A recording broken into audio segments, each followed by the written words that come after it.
Power is never inherited. It is survived. The British crown began as a prize of conquest and became an idea that ruled hearts as much as lands. Kings fell, dynasties shattered, yet the throne endured, reshaped by rebellion, religion, and reform. Magna Carta bound it, Parliament tamed it, empire glorified it. In an age when monarchs lost heads and colonies, this one learned to reign through symbol instead of sword. The British monarchy stands not as a relic, but as a mirror, reflecting a nation's struggle to balance reverence for tradition with the restless march of change. Mist drifted over the hills of southern Britain, softening the lines of stone circles that had stood longer than any memory could reach. Within those ancient enclosures, firelight flickered against carved monoliths as men gathered to speak of harvests, raids, and omens. There were no crowns yet, only talks of bronze and the weight of personal strength to mark a leader. The land was divided into tribes whose names still whispered through the soil. Brigantes in the north, Iceni in the east, Dumnona in the far west, each ruled by a chieftain whose power lived or died with his courage. These early rulers commanded through kinship and fear, their authority measured by the number of spears they could summon at a shout. Around them stood druids, guardians of memory, and interpreters of divine will. In oak groves heavy with mistletoe, these priests spoke the language of gods and seasons, binding warrior and farmer alike with rituals that promised fertility or vengeance. Power in those days wore no crown. It was woven from lineage, courage, and the invisible strands of belief. The tribes traded, fought, and intermarried, their boundaries marked by rivers and forests rather than laws. Yet even among them, the instinct for hierarchy was ancient and unyielding. Warriors swore oaths to their chieftain. Chieftains sought blessings from druids who claimed to speak for powers older than men. Kingship was an idea still unformed, but its shadow already stretched across the land. A vision of one man elevated above others, not only by might, but by divine right. When the Roman legions came in 43 AD, their arrival struck like thunder across a divided landscape. The invaders found no nation to conquer, only rival lords whose quarrels made resistance easy prey for the organized precision of empire. Some fought. Caratacus of the Catuvellauni defied the Roman advance for years, his mountain strongholds turning valleys red before he was captured and paraded in chains through the streets of Rome. Yet even in defeat, he spoke with the dignity of a king, reminding his captors that glory belonged to those who fought for freedom. Others sought alliance. Cartimandua, queen of the Brigantes, traded loyalty for Roman favor, ruling from her hill fort with Roman soldiers at her back.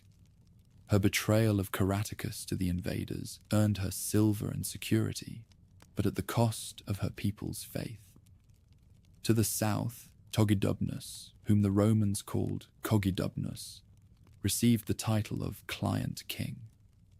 From his capital at Chichester, he ruled a hybrid realm where Latin words mingled with Celtic prayers and mosaics glittered in houses that still smelled of peat smoke. Roman occupation transformed the idea of leadership. Where tribal chiefs had ruled by custom, client kings ruled by decree. Coins bore their faces, laws bore their names. Across the province of Britannia, villas rose like small kingdoms, their owners acting as miniature emperors within their estates. The druid groves fell, silent, their sacred fires replaced by altars to Jupiter and Mars. Yet beneath this veneer of order, the memory of tribal freedom endured, waiting for the day when the eagles would depart. That day came with the slow crumbling of empire. By the early 5th century, the legions were gone. recalled to defend Italy from barbarian invasions. In their wake, Britain stood exposed, a Roman province in name, but a land without protection. Roads cracked, trade faltered, and local rulers seized what fragments of authority they could grasp. From the ruins of Roman towns rose warlords whose titles were self-made: Dux, Prefectus, Rex. The words changed, but the truth remained. Each man ruled only what his sword could hold. Among these lords was Vortigern, remembered by chroniclers as the High King of the Britons. His authority, like that of those before him, rested on fragile alliances and the hope that Roman ghosts might still guard their abandoned walls. But the island's borders were porous. From the north came painted Picts, testing the strength of what had once been empire. From the west, Irish raiders, Scotti, crossed in leather boats to seize cattle and captives. And from across the North Sea, long shadows began to move toward Britain's undefended shores. The newcomers came not as armies, but as families: Saxons, Angles, and Jutes, from the storm-lashed coasts of what is now Germany and Denmark. At first they came as allies, mercenaries hired by Vortigern to fight northern invaders in exchange for land. Among their leaders were Hengist and Horsa, brothers whose names meant stallion and horse, men of restless ambition and sharp understanding. Their ships landed at Thanet, and their spears won victories that made the Britons believe salvation had arrived. But salvation soon became conquest. When payment faltered and ambitions grew, these allies turned on their hosts. Fields once sown by British farmers now burned beneath foreign fire. At Aylesford and Crayford, Saxon swords carved footholds that no British counterattack could erase. Roman villas fell into ruin, their tiled roofs collapsing under the weight of neglect. The island of Britain began to speak in new tongues, its people divided by the line of conquest. In Kent, Hengist's descendants built the first true Anglo-Saxon kingdom, its wooden halls replacing Roman basilicas as centres of power. Across the south coast, Cerdic warbands forged Wessex from blood and timber. To the north, Anglian settlers founded realms that would one day be called Northumbria and Mercia. 7 kingdoms would rise from these conquests, the Heptarchy, but that future still lay beyond the smoke of the first burning villages. As generations passed, the Saxons ceased to be strangers. Their chieftains became kings, their warbands peoples. The sons of conquerors learned to farm British soil and bury their dead beside ancient Roman roads. Yet their gods remained the same. In the sacred groves of Kent and East Anglia, men still called on Woden and Thuna, pouring ale into the earth for protection and victory. Where Latin prayers had once echoed, the songs of skalds now praised heroes whose valour shaped their people's sense of destiny. The old British tribes retreated westward into the hills of Wales and the moors of Cornwall, carrying with them the last echoes of Roman faith and language. But even there, the idea of kingship endured. Christian monks wrote of a leader who united the Britons against the Saxons, a warlord whose legend would grow until it eclipsed his name. They called him Arthur, and though history offers little certainty about his deeds, his myth preserved the memory of a people who refused to vanish. The centuries that followed were ages of shifting frontiers. Battlefields changed hands as quickly as alliances, yet something enduring began to take shape amid the chaos. Each kingdom built halls where oaths were sworn, laws recited, and songs remembered.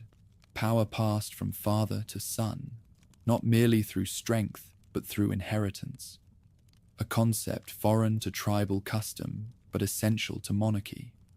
In this crucible of war and migration, Britain became a patchwork of tongues and loyalties. Kent looked to the continent. Northumbria gazed toward the northern seas. Mercia ruled the heartlands with an iron hand, while Wessex, hemmed in by Britons and raiders, learned resilience that would one day make it supreme. Across the land, the notion of rule shifted from mere survival to divine order. Kings began to claim descent from gods, tracing their bloodlines to Woden himself. By the dawn of the 7th century, the island had entered its new age. Pagan kings ruled where legions once marched. Timber halls stood where marble temples had crumbled. Yet amid this transformation, the seeds of unity were already sown.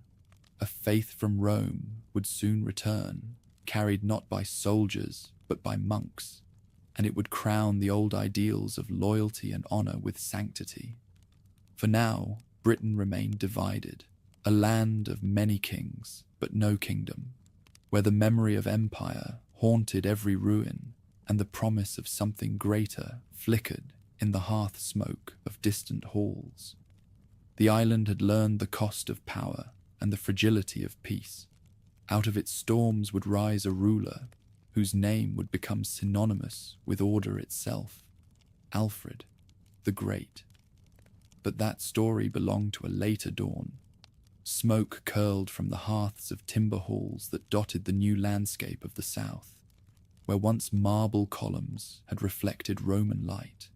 Now wooden beams rose beneath thatched roofs blackened by years of fire and song. The language spoken inside these halls was no longer the clipped Latin of administrators, but a rougher tongue, built for poetry and oath-taking.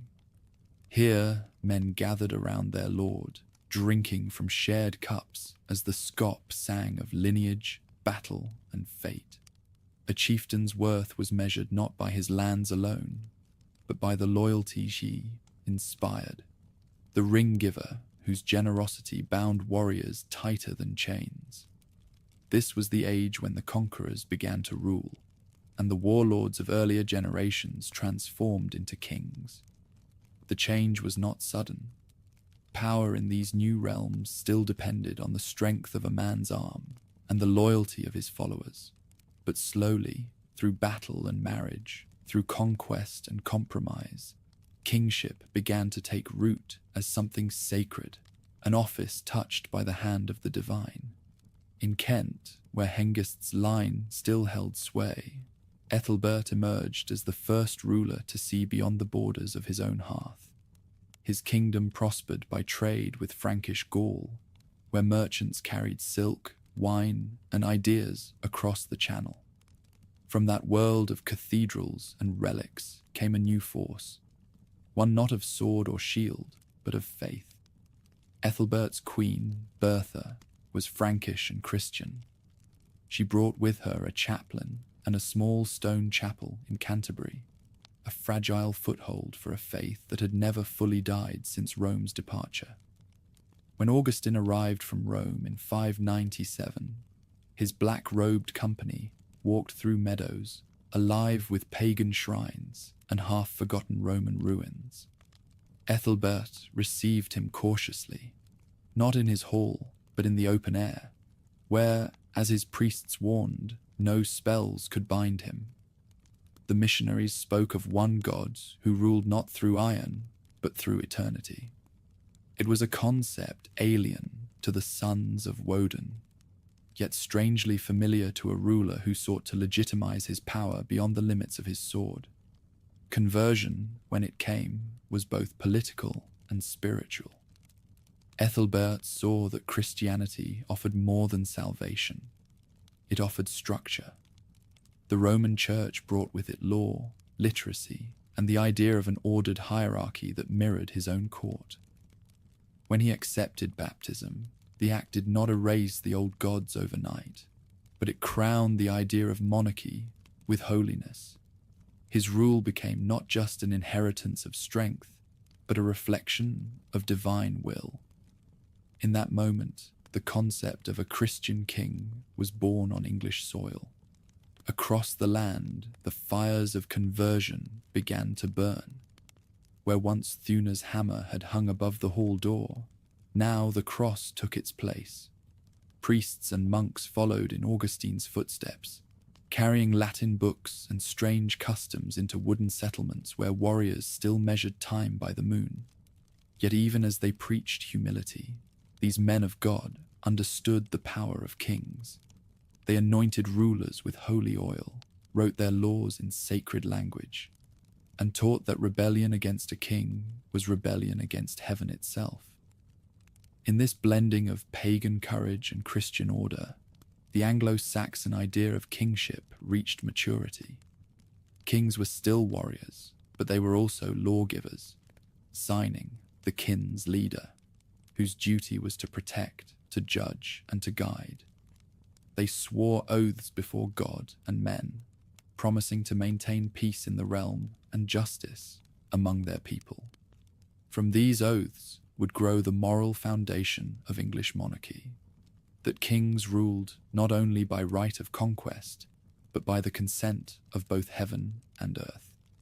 The Heptarchy, the 7 kingdoms of Kent, Wessex, Mercia, Northumbria, East Anglia, Essex, and Sussex, stood like 7 flames on a single altar, flickering between rivalry and alliance.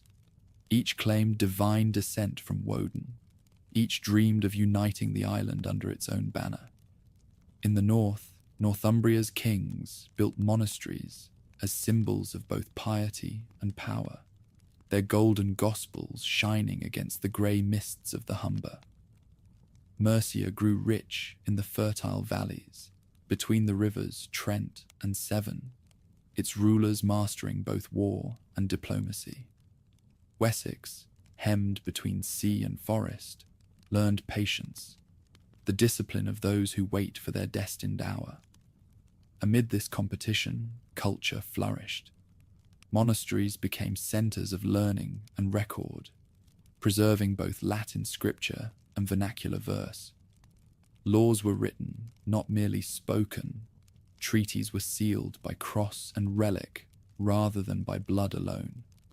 A new kind of order emerged, still brutal, still uncertain, yet guided by an awareness that kingship was no longer transient, no longer tied solely to the warrior's age. The throne was becoming an institution. The bond between ruler and church deepened with every generation. In Mercia, kings founded abbeys, not only for salvation, but to anchor their rule in sanctity. Monks chronicled their deeds, transforming politics into providence. When a king fell in battle, his death could be written as martyrdom. When he triumphed, it was framed as divine favor. The pen had joined the sword in shaping destiny. Still, beneath the surface of this growing order, the old world lingered. Feasts continued to echo with songs of Beowulf and Sigemund. The halls were filled with the scent of roasted meat, the clash of cups, the roar of laughter from men who believed that fame was the only immortality worth seeking. Yet even as they praised their ancestors, they prayed for their souls. Pagan valor and Christian faith coexisted uneasily, like 2 faces carved on the same coin. Power shifted with the tides. Northumbria's glory, bright under kings like Edwin and Oswald, waned as internal strife and Viking raids tore its borders apart. Mercia's reach faltered after centuries of dominance. Into that void rose Wessex, hardened by centuries of resistance and guided by kings who understood the balance between sword and scripture. Their courts were smaller, their lands poorer, but their will proved iron. In Wessex, the lineage of Cerdic endured through storms that broke mightier thrones. From these roots would rise Alfred, whose vision would reshape the island's fate. Yet in the mid-9th century, that future was still being forged. For now, the land remained a mosaic of crowns and rivalries, each king dreaming of unity, each convinced that his bloodline alone was favored by God. Beyond the battlefields and churches, the idea of England itself was forming, not yet in name, but in memory and imagination. The stories told in monastery halls and the laws inscribed on parchment began to speak of a shared heritage. Kings who once saw themselves as rulers of tribes now thought of realms and soon of nations. By the end of the 9th century, that transformation had given birth to something enduring. From the ashes of Roman order and the anarchy of tribal war, a distinct concept of monarchy had emerged. A sacred kingship rooted in blood and faith, in duty and destiny. The ruler was no longer merely a conqueror or judge. He was the living embodiment of divine order upon the earth. In the quiet of his hall, beneath rafters darkened by generations of fire and song, the king listened as his poet recited verses of his ancestors. The flicker of the hearth reflected in his eyes like twin crowns of flame, one born of battle, the other of belief. Between them burned the light of a destiny that would outlive them all. Wind scoured the hills above Hastings as the dawn of October 14th broke red across the sky. Below, 2 armies waited, one born of the island, the other of the sea. Harold Godwinson stood among his Huscarls, the sons of England's last age, shields locked like the walls they meant to defend. Across the field, William of Normandy surveyed his lines with the cold precision of a man who believed heaven had already chosen his cause. Between them stretched a nation's fate, balanced upon a slope of English earth. When the arrows darkened the morning, England's world shifted. For hours the shield wall held, a living rampart of wood and iron, until feigned retreat and rising fatigue opened its heart. Norman cavalry surged through the breach, hooves striking the soil that had birthed 1,000 years of kings. By dusk, Harold lay dead beneath the fallen banner of the Golden Dragon, and with him died the last pure blood of Anglo-Saxon royalty. The conquest that followed was not a single moment of victory, but a remaking of the realm from the bones outward. William, called the Conqueror by some, the Bastard by others, claimed the crown in Westminster Abbey on Christmas Day, 1066. The coronation's solemn chants were drowned by the clash of Norman swords outside, for his guards mistook the English acclamations for rebellion. The confusion suited the truth. England had accepted its new master, but not yet its new order. From the ashes of war rose a monarchy unlike any that had ruled before. William's kingship was not born of tribal right or sacred lineage, but of conquest sanctified by the church. He was anointed as God's chosen ruler, yet his authority was held together by the mailed fists of his knights and the inked signatures of his scribes. For the first time, power in England was measured as much by parchment as by sword. To bind a restless kingdom, William built a web of stone and oath. Castles rose across the landscape like teeth: Bayeux, Lincoln, Durham, each a fortress of foreign authority planted in native soil. Every lord owed his title to the king, and every acre of earth could be traced to royal grant. To prove it, William ordered the greatest survey of the medieval world, the Domesday Book, compiled in 1086. It recorded fields, mills, oxen, and men, with the precision of judgment itself. A catalogue so complete that chroniclers said its verdict could not be appealed, even before God.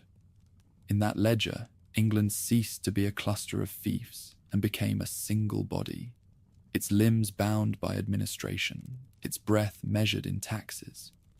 The feudal system he imported from Normandy transformed the meaning of loyalty. Nobles no longer held land by blood, but by royal favour. Their vassals swore oaths not to them, but ultimately to the crown. Even rebellion carried within it acknowledgement of the monarch's supremacy, for to defy him was to commit treason against the order of heaven and earth. William's sons inherited both his crown and his divisions. Robert, restless and impulsive, sought adventure in Normandy. William Rufus ruled England with a bold hand and a cruel temper. Henry, the youngest, seized opportunity in their quarrels. When Rufus fell in the New Forest, an arrow through his heart, perhaps accident, perhaps providence, Henry claimed the throne before his brother's body had grown cold. Henry I brought to rule a mind trained in calculation. His marriage to Edith of Scotland, the descendant of old Saxon kings, was no act of sentiment. It was a deliberate uniting of Norman might with English legitimacy, a fusion that would outlast every rebellion. He established the exchequer, the treasury where royal income was counted in polished silver upon checkered cloths, and he issued the Charter of Liberties, an early promise that even kings were bound by law. Yet beneath these reforms lingered the memory of blood. His brother Robert imprisoned for life, his only legitimate son drowned in the White Ship, the sea swallowing a generation of heirs. The drowning of Prince William in 1120 left a vacuum that would tear the realm apart. With no male heir, Henry named his daughter Matilda as successor, a bold declaration in a world unready for a woman's rule. Her cousin Stephen of Blois seized the crown upon Henry's death, plunging England into nearly 20 years of chaos. Castles burned, churches were fortified, and villages vanished under the weight of endless war. Chroniclers called it the Anarchy, when Christ and his saints slept. Through storm and siege, Matilda fought for her son's inheritance, carrying the banner of legitimacy against a cousin's usurpation. In her struggle, the realm glimpsed both the fragility and endurance of monarchy. For even as kings fell and pretenders rose, the crown itself remained sacred, an idea too deeply rooted to die with its wearer. The peace that ended the anarchy in 1153 did not restore old order. It forged a new dynasty. Matilda's son, Henry, was young, fierce, and brilliant, a ruler destined to be called the Second. When he took the throne in 1154, he inherited a kingdom weary of chaos but still capable of greatness. His marriage to Eleanor of Aquitaine brought with it lands stretching from the Pyrenees to the Channel, forming what chroniclers would call the Angevin Empire. For the first time since the conquest, England's king ruled not just a kingdom, but half of France. Yet Henry was more than a conqueror. He was an architect of governance. He reformed the law, creating systems that would outlast dynasties. Royal justices travelled the countryside, carrying the king's writ to every shire. From their rulings grew the roots of common law, a living body of judgment built not upon decrees, but upon precedent. In his courts, even a peasant might seek justice against a baron, provided he could pay the fee. Thus, the monarch's authority extended beyond armies and castles into the daily lives of his subjects. Still, power bred defiance. The church, once the crown's partner, began to challenge its supremacy. When Henry's old companion, Thomas Becket, became Archbishop of Canterbury, the king expected loyalty. Instead, he found opposition. Their quarrel over the rights of clergy grew into a moral storm that shook the realm. "Will no one rid me of this turbulent priest?" Henry cried in anger, and 4 knights took his words as command. Becket's murder in Canterbury Cathedral in 1170 stained the floor with martyrs' blood and the king's conscience alike. Henry's penance at Becket's shrine, barefoot, scourged by monks, revealed a new kind of kingship, one that must balance divine humility with human power. No ruler before him had embodied so clearly the paradox of monarchy, chosen by God, yet accountable to his law. That balance would define England's crown for centuries to come. As Henry aged, rebellion came not from his enemies, but from his sons. Richard, Geoffrey, and John, spurred by their mother's restless ambition, rose against him in wars that blended filial resentment with political hunger. Betrayed by those he had built his empire for, Henry died at Chinon in 1189, whispering shame on a conquered king. His eldest surviving son, Richard, known to history as the Lionheart, would inherit the throne, but his heart belonged elsewhere. The crusading age had dawned, and the kings of Europe marched eastward in search of salvation and glory. Yet while he rode toward Jerusalem, England remained behind, a kingdom built upon conquest, law, and blood, a crown forged in battle and consecrated by faith. The age of the Norman conquerors had ended. The age of the Plantagenets had begun.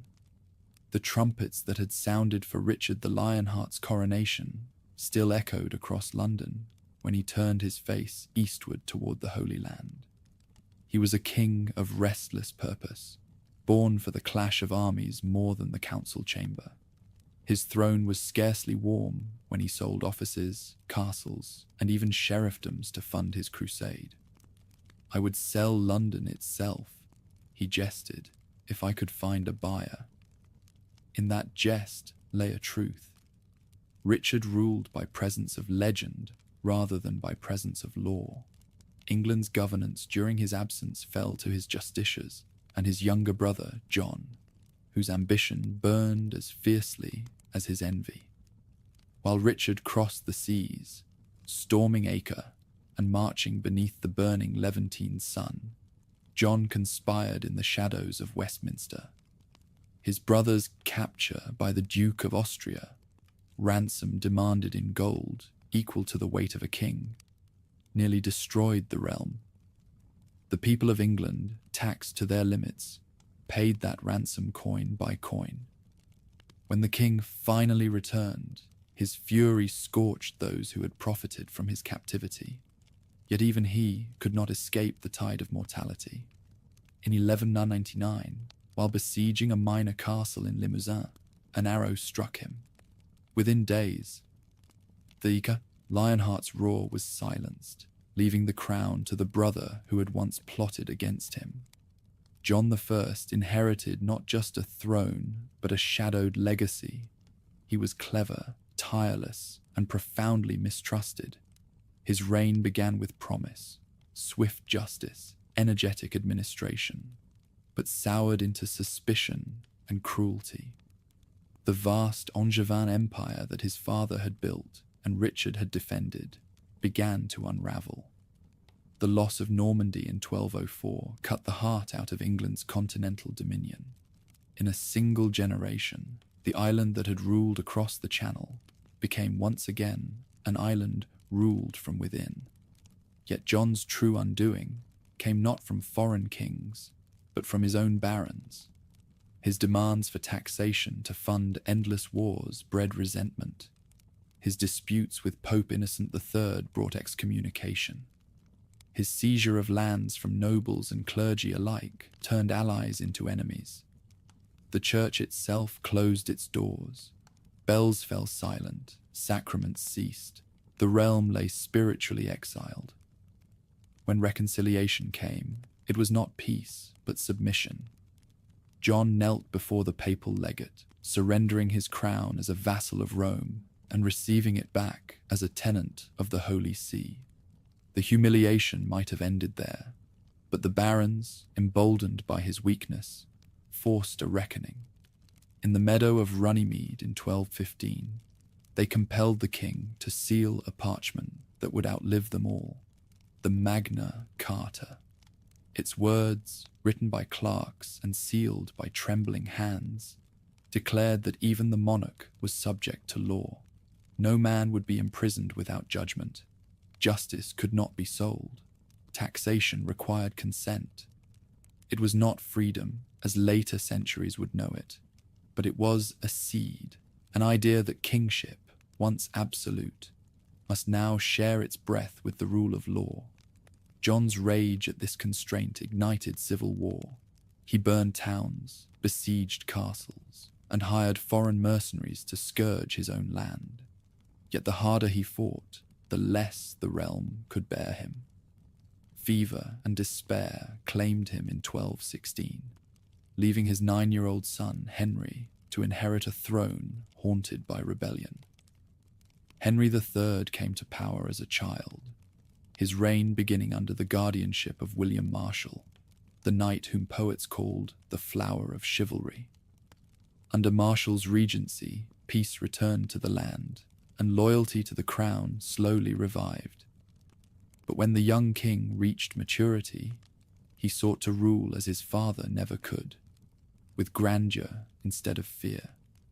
He filled Westminster with masons and artists, rebuilding the abbey in the new Gothic style, its soaring arches proclaiming divine majesty reflected in stone. Yet his devotion to art and piety could not compensate for political blindness. Henry's court became a mirror of his own contradictions, lavish, devout, and reckless. He married Eleanor of Provence, surrounding himself with her foreign kin, whose influence provoked jealousy among English lords. His costly devotion to continental wars drained the treasury. When he sought new taxes, the barons again rose in anger, this time under Simon de Montfort, Earl of Leicester, a man both reformer and zealot. In 1264, rebellion erupted. At Lewes, Montfort's forces captured the king and his son, Prince Edward. For a moment, England tasted the notion of representative government. Montfort summoned knights and burgesses to a council that would evolve into parliament. But victory bred division. Within a year, Prince Edward escaped captivity, rallied loyalists, and crushed Montfort's army at Evesham. The rebel's body was hacked to pieces, his dream of reform drenched in blood. Yet his assembly had planted another seed. Even in defeat, the idea that common men might speak in council to the crown refused to die. Edward I inherited more than his father's crown. He inherited the lessons of disorder. Tall, stern, and tireless, he was every inch the medieval king, administrator, soldier, and lawgiver. His reign began with purpose, to bring all of Britain under one rule and to forge unity through law. He conquered Wales with relentless precision, building a chain of castles, Conwy, Caernarfon, Harlech, that still stand like stone oaths along the coast. In 1301, he invested his son as Prince of Wales, a title meant to bind conquered land to English destiny. But the North would not bend so easily. Scotland's independence stood as the last defiance to Edward's ambition. His campaigns against the Scots began with the capture and execution of William Wallace, the rebel whose name would haunt English memory for centuries. Yet victory proved illusion. Scotland's spirit outlasted its defeats.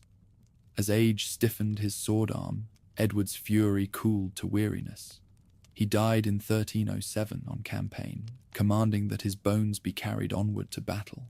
His son, the second of his name, did not inherit his father's iron. Edward II's reign began in promise and ended in ruin. Where his father had ruled through law and conquest, he ruled through favourites. The rise of Piers Gaveston, his companion and rumoured lover, scandalised the court and inflamed the nobles.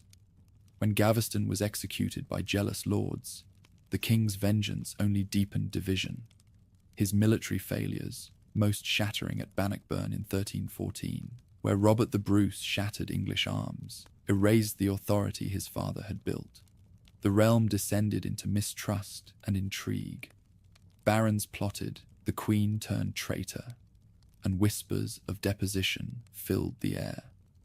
In 1327, Edward was overthrown by his wife, Isabella, and her lover, Roger Mortimer. His death, murdered in secret, in a manner too cruel for legend to forget, brought a close to one of the darkest chapters in royal history. Yet even amid the collapse of kings, the institution endured. Magna Carta was reaffirmed. Parliament met again. Law continued to bind the crown it once served. Out of tyranny and rebellion emerged a new order, still monarchic but tempered by counsel, by precedent, by memory of suffering.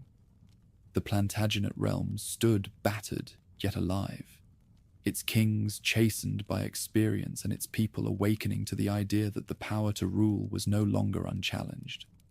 The age of conquest had birthed an empire of law, and from its struggles, the English monarchy would emerge both humbler and stronger, an institution still divine in claim, but increasingly human in practice. Rain fell in steady silver lines upon the battlements of Nottingham Castle, where a boy of 14 waited for the crown of a kingdom too large for his years. Edward, son of the deposed king, was proclaimed ruler in 1327, while his father languished in secret captivity. The realm that greeted him was weary and suspicious, its nobility divided between loyalty to the crown and hatred for those who had broken it. Behind the throne stood two shadows, Queen Isabella and her lover, Roger Mortimer, who ruled in the boy's name with the greed of victors who had mistaken triumph for justice. England's coffers were drained, its armies demoralized, and Scotland free again under Robert the Bruce. Across the Channel, France watched with interest, calculating opportunity in every English misstep. Yet within the young king, a harder will was forming. At 17, Edward III seized his own destiny. His men burst into Nottingham Castle by night, dragging Mortimer from his bed. The fallen regent was hanged for treason, Isabella confined to lifelong penance, and the monarchy once more reclaimed its voice. The new reign opened with brilliance. Edward restored order, revived the treasury, and rekindled the old dream of empire across the sea. Through his mother, he claimed descent from the French royal line. When the Capetian dynasty ended without a direct male heir, Edward pressed his claim to the French throne, an act of audacity that would ignite a century of war. In 1337, the lilies of France and the lions of England faced one another, and the long struggle that chroniclers would call the 100 Years' War began. The early years were filled with triumph. English archers, wielding the longbow, shattered the chivalric armies of France at Crécy in 1346. Arrows fell like rain upon plate and horse alike, and the flower of French knighthood wilted under the onslaught. From that victory, Edward rode north to Calais, laying siege until famine and fear opened its gates. When 6 citizens offered themselves as hostages, barefoot and roped for execution, the Queen's mercy spared them, and England gained its foothold on the continent. The glory of battle found its equal in the splendor of ceremony. Edward established the Order of the Garter in 1348, a brotherhood of knights bound by honor rather than blood. Its motto, Honi soit qui mal y pense, shame to him who thinks evil of it, echoed the chivalric ideal that ruled both court and field. Yet beneath the pageantry, darker forces stirred. That same year, a ship from the south brought death more terrible than any sword, the Black Death. The pestilence swept through villages and cities alike, sparing neither lord nor peasant. Corpses filled churchyards faster than prayers could be said. Whole parishes vanished, fields went untilled, and wages soared as labor became rare. For the first time, the mighty depended upon the lowly, and the old order trembled. The monarchy survived, but changed, its power thinned by the absence of those who had sustained it. In this silence of bells and burial, England began to look inward, asking what it meant to be ruled and by whom. Edward's sons carried his ambitions as both burden and inheritance. Foremost among them was Edward of Woodstock, the Black Prince, whose victories at Poitiers in 1356 made his name legend. There, an English army of 10,000 defeated twice its number and captured the French king himself. The prince treated his prisoner with courtesy, seating him at his own table, a conqueror who remembered the rituals of honor even in triumph. The ransom that followed filled England's coffers and confirmed the Plantagenet realm as the envy of Europe. But glory cast long shadows. The war dragged on, consuming fortunes and generations. France recovered, England aged. The Black Prince returned home, sickened by campaign, his once golden armor dimmed by pain. When he died before his father, the crown passed not to his sons, but to his grandson, Richard, a boy of 10, whose inheritance was splendor without strength.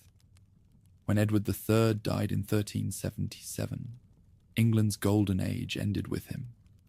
The court that had once sparkled with knights and poets now strained under the weight of debt and resentment.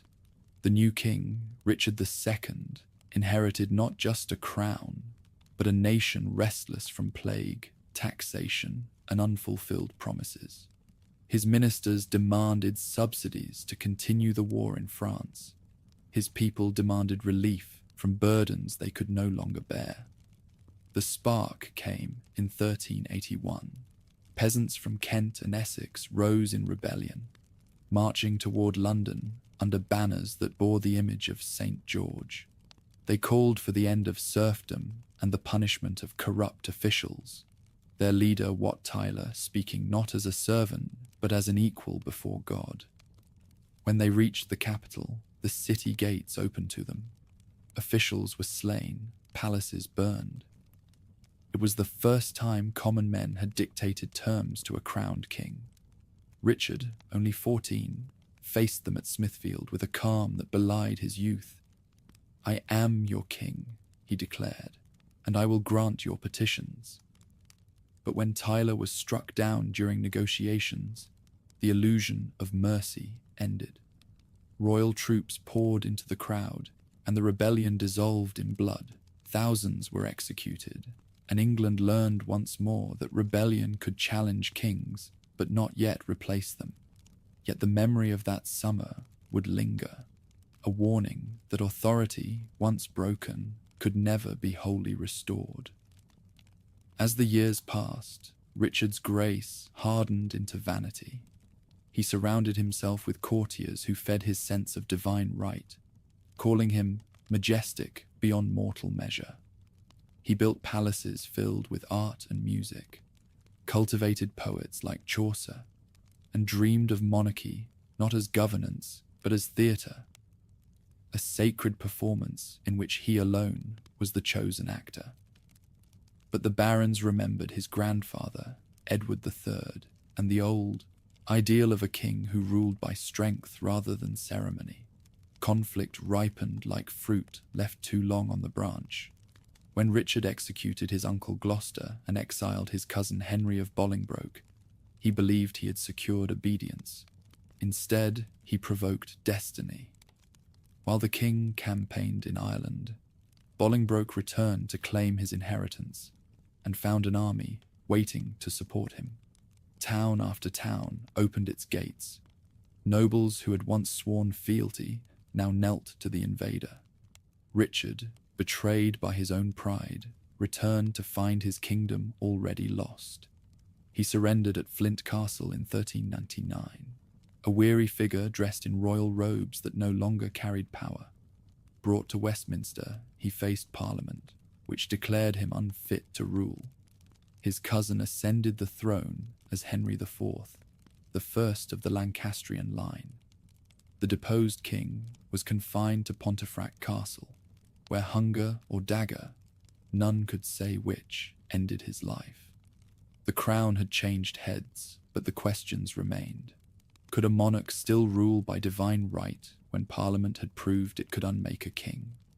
Could a dynasty born of usurpation command the loyalty of those who believed in sacred inheritance? The answers would unfold in war and blood, for England was entering an age where legitimacy itself would be the battlefield. For now, the country exhaled after storm.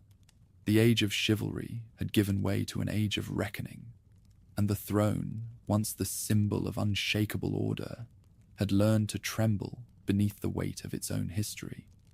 The torches that burned on the night of Henry of Bolingbroke's coronation flickered across faces still uncertain whether they witnessed a restoration or a crime. The new ruler, crowned Henry IV, was no conqueror, no anointed heir. He was a man who had seized what he believed was his by right, and what others whispered was stolen. Yet in that uncertainty lay the future of the English crown, for every act of rebellion that succeeds becomes a precedent. Henry ruled as a man who knew the price of his throne.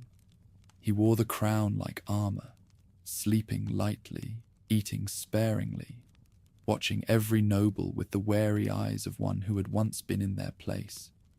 The first years of his reign were spent putting down uprisings that rose like weeds after rain. Welsh rebels under Owain Glyndwr defied him from the mountains, claiming ancient sovereignty and summoning prophecies older than conquest. In the north, the powerful Percy family, his former allies, turned against him. At Shrewsbury in 1403, Henry faced their rebellion in a battle fierce enough to stain the Severn red. When the field fell silent, the king's victory was complete, but his peace was never secure. He aged quickly, worn by guilt and sickness. His son, Henry of Monmouth, watched from the shadows, ambitious, restless, and eager for the stage that destiny promised him. When the father died in 1413, the son ascended as Henry V, a ruler whose name would echo beyond the grave. From his first days, Henry understood that a divided realm could be united only by glory. He turned his gaze to France, where England's ancient claim still lingered like an unfinished sentence. In 1415, he crossed the Channel with his army and marched toward a destiny that poets would turn to legend. The field of Agincourt, sodden with autumn rain, became his stage. The French knights, glittering in armor and confidence, charged through mud that clung like chains. English longbows whispered death from afar. The air was thick with the hiss of arrows and the cries of men sinking beneath the weight of their own armor. When the fighting ceased, thousands of French lay dead, and England stood victorious. Against all odds, the king had turned a campaign of survival into a triumph of eternity. Henry's triumph was not merely martial, it was mythic. He married Catherine of Valois, daughter of the French king, and was named heir to the French throne. For a moment, England and France seemed destined to share a single crown, but destiny, like empire, endures only as long as its architect. In 1422, Henry V died at 34, leaving an infant son to inherit 2 kingdoms and a burden no child could bear. Henry VI was crowned both in Westminster and in Notre Dame, but his innocence was no shield against ambition. The boy grew gentle and scholarly, preferring prayer to politics, peace to power. Around him, nobles jostled for influence, their rivalries poisoning the court. The 100 Years' War, once a crusade of triumph, sank into disaster. Joan of Arc's faith rekindled French resistance. English holdings crumbled one by one until even Calais stood isolated on foreign soil. The loss of France shattered England's pride. Trade faltered, taxes rose, and the nobility turned their frustrations inward. Queen Margaret of Anjou, fierce and determined, ruled in her husband's stead as Henry's bouts of madness deepened. From the House of York rose a rival claim. Richard, Duke of York, descended from Edward III through an elder line. Where Henry's rule had grown frail, Richard's promise of order sounded like salvation. Thus began the Wars of the Roses, named not in their time, but by later chroniclers, who saw in the white rose of York and the red rose of Lancaster symbols of a nation tearing itself apart. The struggle was not only for a crown, but for the very principle of kingship. Could divine right survive when kings could lose both reason and realm? Could bloodlines command loyalty when every noble saw himself as a potential ruler. The first blows fell at St. Albans in 1455, where Yorkist forces defeated the king's men in a sharp, brutal fight. Henry was found wounded and confused, his crown plucked from him and restored like a toy in the hands of others. For a decade, the realm swung between uneasy truces and sudden betrayals. Warwick the Kingmaker, Richard Neville, rose as the arbiter of thrones, placing and toppling monarchs with the ease of a man rearranging his chessboard. When Richard of York fell at Wakefield in 1460, his head was set on the gates of York with a paper crown, but his son Edward inherited both his claim and his vengeance. In 1461, he marched through snow toward Towton, where the largest and bloodiest battle ever fought on English soil decided the fate of the crown. 30,000 men lay dead by dusk, their blood melting the snow into rivers of crimson. Edward emerged victorious, the new King of England, his youth and charm masking a ruthless will. Edward IV's reign began with promise and splendor. Tall, commanding, and golden-haired, he embodied the knightly ideal. But even triumph could not silence the old resentments. His secret marriage to Elizabeth Woodville, a commoner of beauty and ambition, alienated his nobles, especially Warwick, who turned his allegiance once more. The wheel of fortune spun faster. Edward was driven into exile, then returned with foreign aid to reclaim his throne. Warwick died at Barnet, his gamble lost, and the Lancastrian cause withered at Tewkesbury, where the young Prince Edward, Henry VI's son, was slain.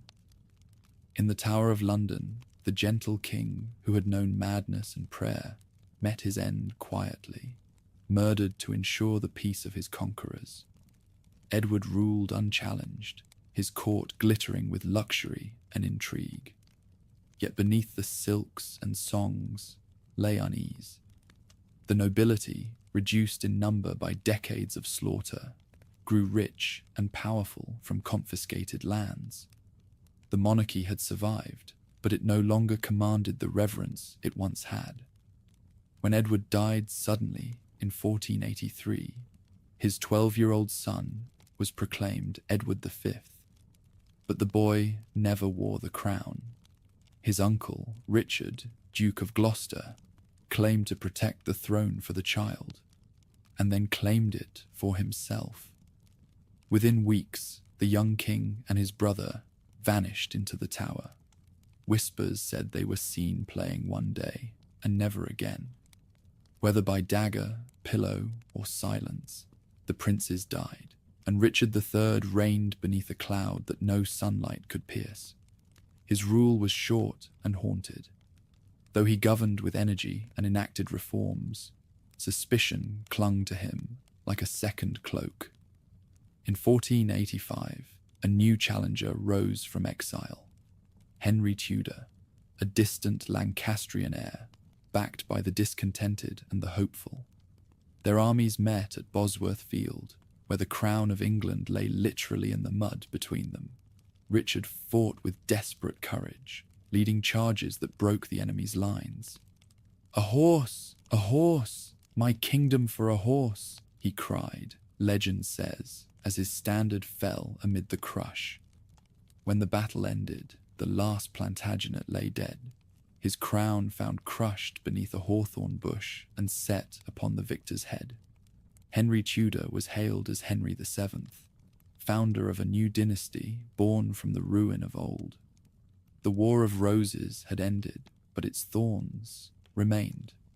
England was exhausted, its nobility thinned, its people scarred, its faith in divine order shaken. Yet from that ruin rose a truth that would shape the centuries ahead. The crown was no longer merely a birthright. It was an office that must be won, guarded, and justified. As twilight fell over Bosworth, the smoke of battle curled into a sky streaked red and white, the mingling of roses that had bled for half a century. In that fading light, a weary kingdom glimpsed the first fragile outline of peace, and the dawn of a new house that promised to heal what war had torn apart. The dawn that rose over Bosworth was pale and uncertain, as if the heavens themselves hesitated to bless another crown. In the stillness after battle, Henry Tudor knelt beside the body of the fallen king and traced the sign of the cross. Around him lay the wreckage of 2 generations, the mangled end of the Plantagenet line, the beginning of his own. When he rose, the men who had followed him through exile and fear hailed him as Henry VII, the first monarch of a new age. He came to power not through divine lineage, but through survival. His claim to the throne was as thin as a thread, stitched together from distant ancestry and the exhaustion of a nation that could no longer endure civil war. Yet Henry understood what others before him had not, that legitimacy, once broken, could be remade through order, wealth, and fear. He married Elizabeth of York, uniting red and white rose in a single emblem, and turned victory into reconciliation. The wedding joined the houses that had drenched England in blood, sealing with love what decades of battle could not. The kingdom he inherited was fractured but fertile. Decades of war had destroyed the old baronage, leaving a monarchy freer to rule without rival lords. Henry filled the vacuum with bureaucracy. His council chambers became engines of control, ledgers, warrants, and laws replacing swords as tools of authority. From Westminster, clerks in scarlet robes turned the chaos of feudal England into the machinery of a centralized state. Justice was administered by the king's men, taxes gathered with relentless precision. Gold, not gallantry, became the measure of power. Suspicion was Henry's shadow. He trusted few, rewarded loyalty with coin, and punished dissent with silence. Beneath his calm surface lay a ruler who never forgot that crowns rested on the sharpest of edges. Pretenders rose against him, Lambert Simnel, Perkin Warbeck, each claiming to be a lost prince. A ghost from the tower returned to claim destiny. Henry crushed them with methodical patience, his spies threading through taverns and courts alike. To his subjects, he was both savior and warden, a man who restored peace but demanded obedience in return. By the time he died in 1509, the realm was prosperous, stable, and fearful. Merchants filled London's markets with wool and spice. Scholars studied in Oxford's quiet halls, and craftsmen gilded the new palaces of a dynasty that seemed at last secure. Yet beneath the gold and glass of his legacy, something restless stirred, the yearning of a young kingdom for glory. That yearning found its embodiment in his son. When Henry VIII ascended the throne, England drew its breath as though waking from a long sleep. He was everything his father had not been: tall, athletic, exuberant, and young. The new king rode through London in armor, polished to mirror brightness, his laughter echoing down streets lined with cheering crowds. To a people weary of caution, he seemed a sun breaking through clouds. His court soon became a stage for splendor unmatched in Europe. Music, jousting, and poetry filled his days. Diplomacy and ambition filled his nights. In his early years, Henry was every inch the Renaissance prince. He corresponded with humanists, debated theology with scholars, and sought to rival the grandeur of continental monarchs. War offered the means. He invaded France in 1513, capturing towns and claiming triumphs that echoed his father's restraint with reckless energy. At home, he built ships that would form the first foundations of England's navy, wooden giants bristling with cannon, harbingers of a power not yet imagined. But behind the golden armor, cracks began to show. The need for an heir haunted Henry's reign, as surely as guilt had haunted his father's. His marriage to Catherine of Aragon, daughter of Spain's Ferdinand and Isabella, began with affection but ended in silence.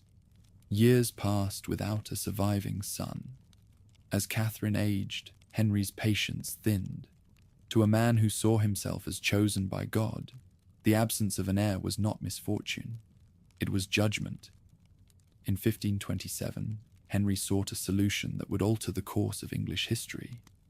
He petitioned Pope Clement VII for an annulment, claiming his marriage violated divine law because Catherine had once been his brother's wife. The Pope hesitated, bound by politics as much as piety. His refusal turned Henry's frustration into fury. In the corridors of Westminster and Rome alike, murmurs spread. The king was prepared to defy Christ's vicar on earth. Thomas Wolsey, his cardinal and chancellor, fell from favour when diplomacy failed. In his place rose Thomas Cromwell and Thomas Cranmer, men of iron intellect and colder pragmatism.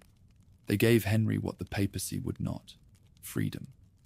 Parliament, once an advisory body, became his instrument.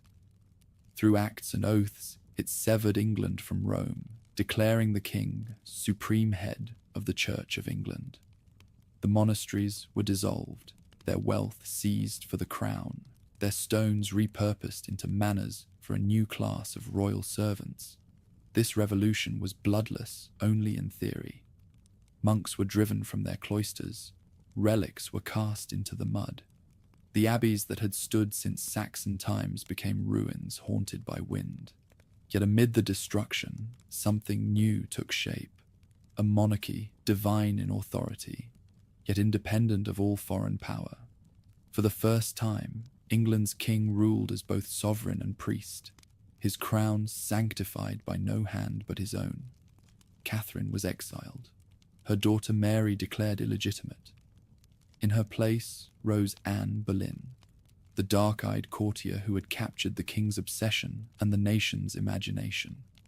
Their marriage in 1533 defied the Pope's anathema and crowned Anne as queen.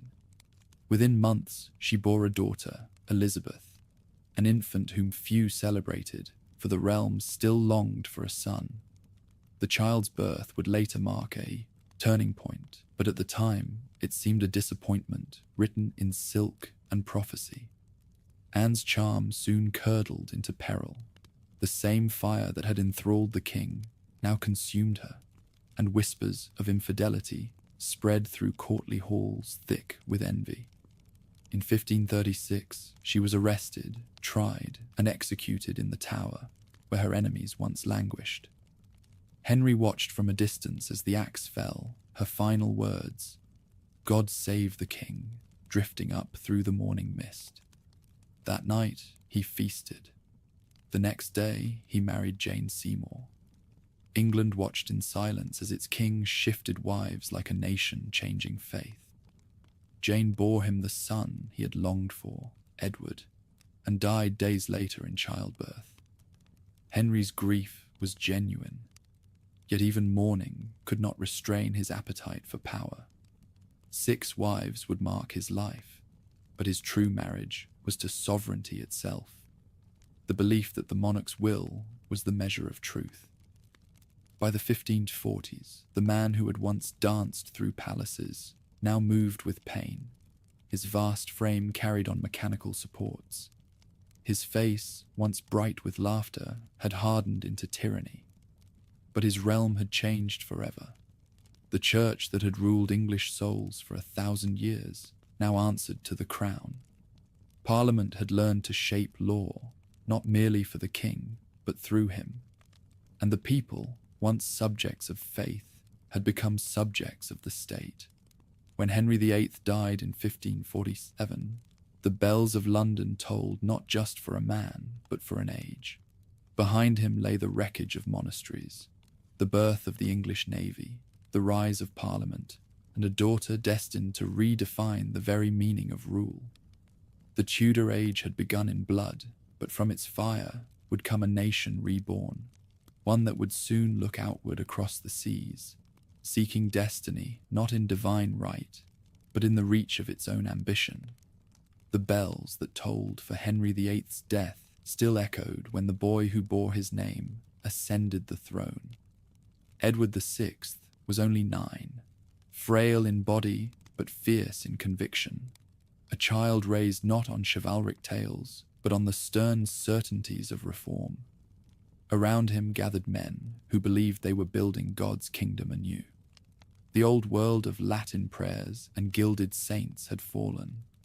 In its place rose the clean geometry of Protestant faith.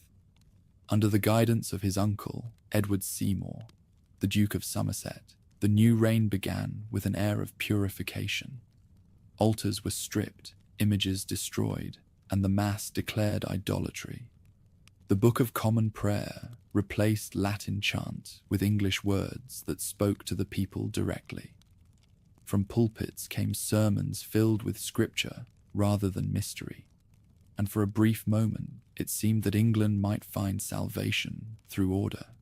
Yet the speed of change frightened those who still clung to the old ways. Rebellions flared in the western shires. Peasants rose, crying for the old religion and better bread. Somerset fell, undone by pride and by the enemies his zeal had made. The boy king watched as factions devoured his council, and ambition consumed his realm. His tutor, Cranmer, the gentle architect of reform, guided his conscience even as disease hollowed his frame. At 15, Edward lay dying, his thin hands clutching a Bible as he whispered that his successor must preserve the true faith. Fearing a Catholic restoration, his advisers persuaded him to name his cousin Lady Jane Grey as heir, a noble girl of learning and modesty who became, for 9 tragic days, the most unwilling queen England ever crowned. Mary, Henry's eldest daughter, swept her aside with the force of both blood and faith. To her, the Reformation was not reform, but rebellion against God.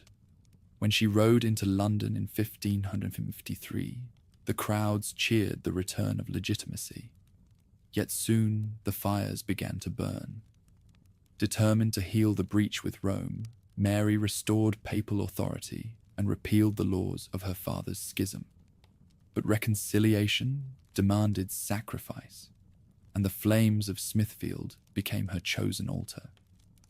Bishops, preachers, and common men alike died at the stake, their prayers rising through the smoke. Cranmer, the scholar who had once crowned her father's defiance, recanted under torture, then withdrew his recantation as the fire was lit. "I have written the untruth," he cried, thrusting his right hand into the flames. His death broke her triumph as surely as it confirmed her faith. The name Bloody Mary would follow her through the centuries, unfair to the woman, yet true to the terror she inspired. Her marriage to Philip of Spain brought no comfort. The union was meant to restore England's Catholic soul, but it bound the kingdom to a foreign empire that most subjects distrusted. When no heir came from their union, Mary's hopes turned inward and then to dust. She died in 1558, her body exhausted, her conscience unbroken. In her will, she begged that her people's hearts might be one with hers in faith. But the crown passed to a sister who would choose unity over devotion, statecraft over creed. Elizabeth I took the throne amid fear and uncertainty. She was 25, brilliant, cautious, and alone. Around her lay the wreckage of a century's transformation, religious division, foreign threat, and the shadow of her mother's execution. From the beginning, she understood that survival was her first duty.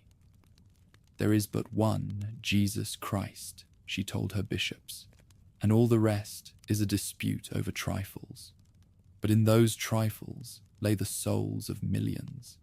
Her solution was neither surrender nor extremity.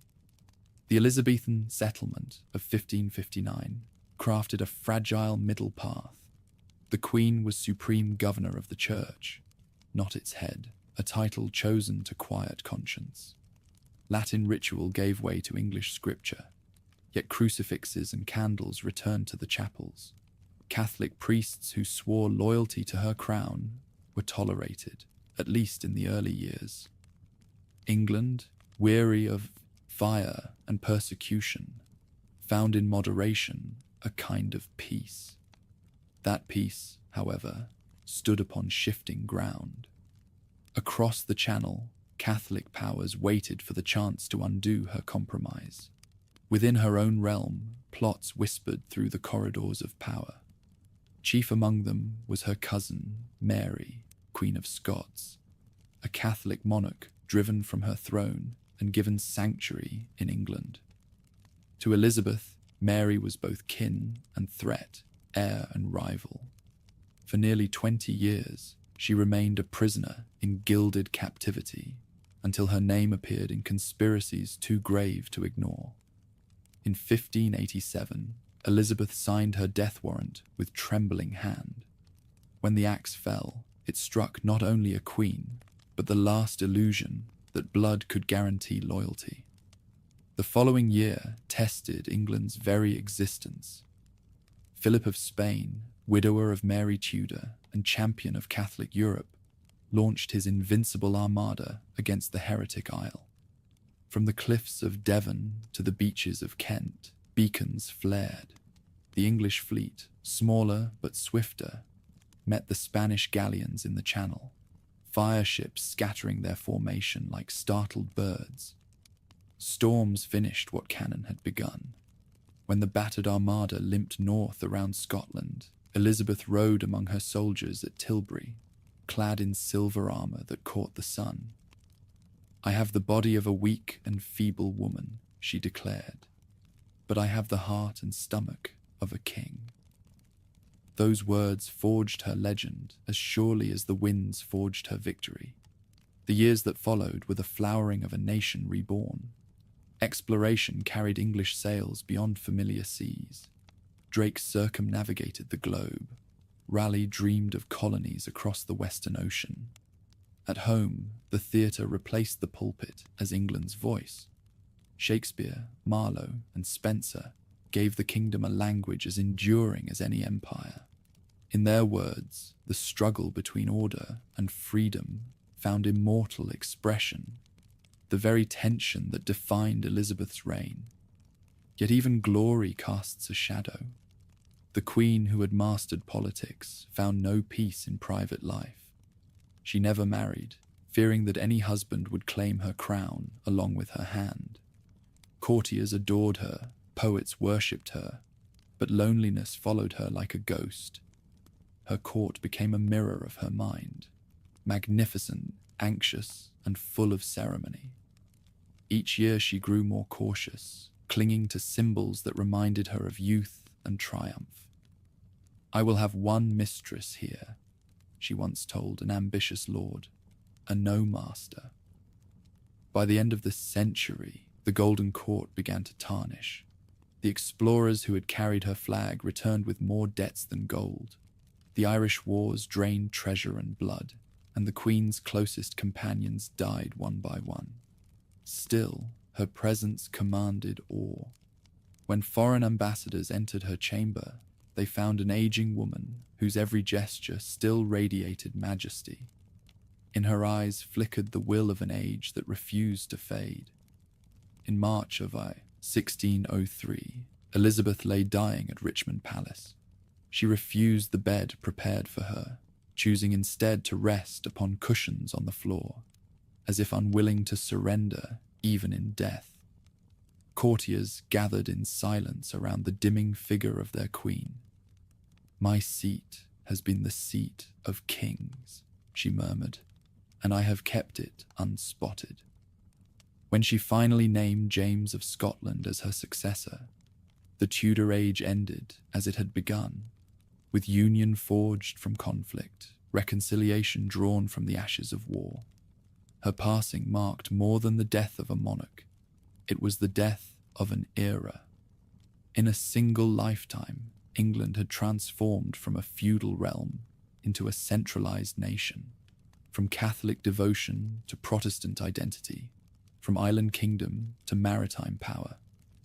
The Tudors had ruled through terror and vision, and from their contradictions had emerged a new idea of monarchy, one that was both human and divine, commanding and constrained.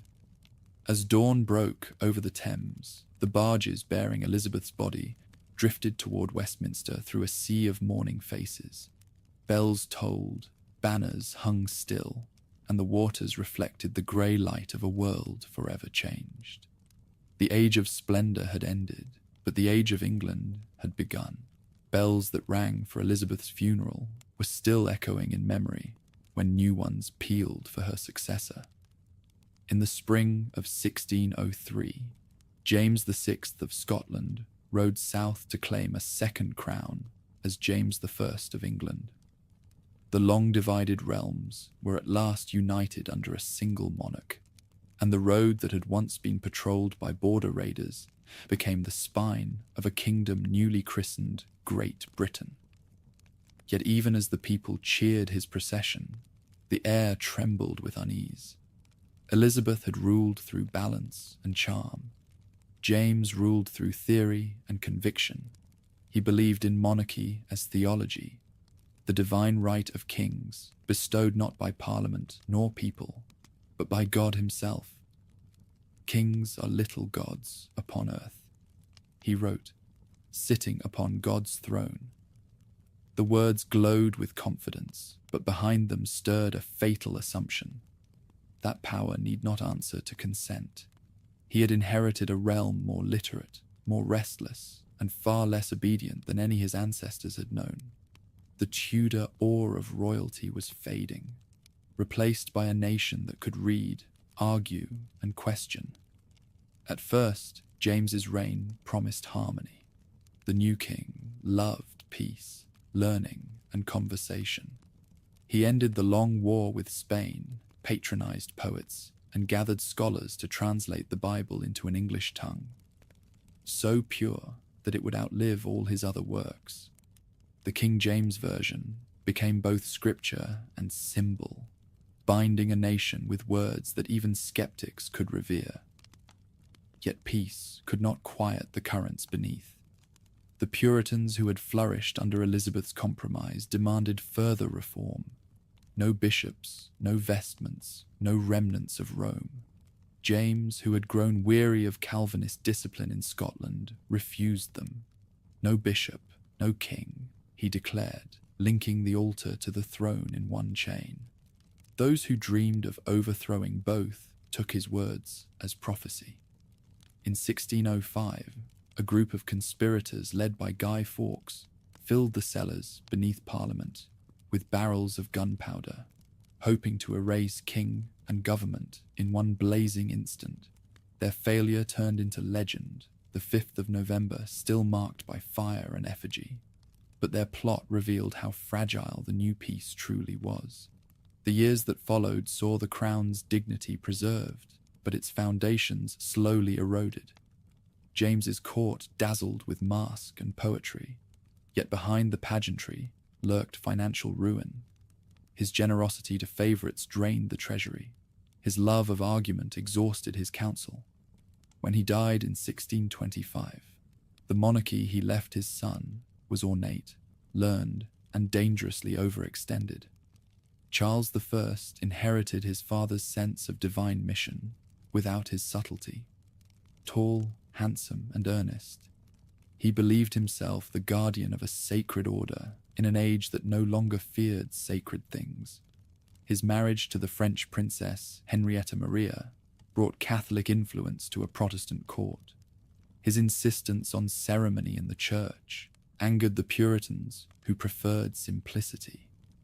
More dangerous still was his conviction that kings could rule without Parliament. Parliament, however, had grown bold. Its members spoke not as royal servants, but as representatives of the nation. When they refused new taxes, Charles dissolved them. When he raised money through forced loans, merchants muttered of tyranny. In 1628, Parliament presented the Petition of Right, demanding that no man be imprisoned without cause, and no tax levied without consent. Charles accepted it in words, then ignored it in practice. The following decade, his personal rule was government by decree. Without Parliament, the king found new ways to collect revenue: ship money, monopolies, fines. At first, the system seemed to work. The realm was quiet, the treasury solvent. But peace bought by silence is seldom lasting. When Archbishop Laud enforced religious conformity with iron zeal, the Puritan conscience rose in rebellion. Sermons whispered of Babylon in white surplice. Pamphlets compared bishops to Antichrist. Across the sea, thousands fled to New England, seeking the freedom that the old land would not grant. The storm broke from the north. In 1637, Charles attempted to impose the English prayer book upon the Scots. The Kirk rose in fury, declaring a covenant to defend their faith. Armies marched, and the king, unable to pay his soldiers, was forced to summon Parliament again after 11 years. He hoped for funds. He received judgment. The Parliament that met in 1640 was no longer the obedient assembly of his father's day. Its members came armed with grievances and the will to redress them.